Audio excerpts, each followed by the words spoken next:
ఇది సముద్రంలో కలిసే నీళ్ళ గురించి తర్వాత మాట్లాడుకుందాం. ఎంత శాతం పోతుంది, ఎన్ని టీఎంసీలు పోతాయని తర్వాత మాట్లాడుకుందాం.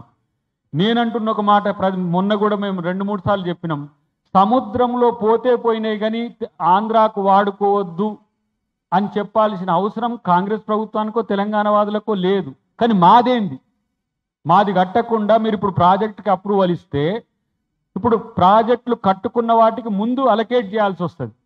ఇది కదా సమస్య. అసలు దీనికోసం కదా మేము ఇలా సీరియస్గా కేంద్రంతో అటు చంద్రబాబుతో మీరు ఎట్లా కట్టుకుంటారని చెప్తున్నది. ఈ సందర్భంలో ఇక్కడ ఉన్న విపక్షాలు కానీ, పౌర సమాజం కానీ, లేదంటే ప్రజా సంఘాలు కానీ ప్రభుత్వానికి మద్దతుగా ఉండాల్సిన అవసరం ఉంది.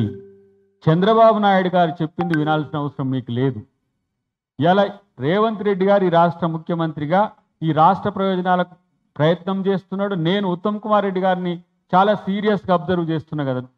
ప్రతి ఒక్క ప్రాజెక్టు మీద డీటెయిల్డ్ రిపోర్ట్ తీసుకురావడంతో పాటు ఏది ఫీజిబిలిటీ ఎక్కువ ఉందనే దాని మీద, ఇప్పుడు తుమ్మిడిహెట్టి ఇంతకుముందు మా ఓ పెద్ద ఆయన అన్నాడు, అరే తుమ్మిడిహెట్టిని ఎందుకు వదిలేసిండ్రు బ్రదర్ మీరు అని. తుమ్మిడిహెట్టిని ఏం వదిలేయలే, మేము వదిలేయాలి.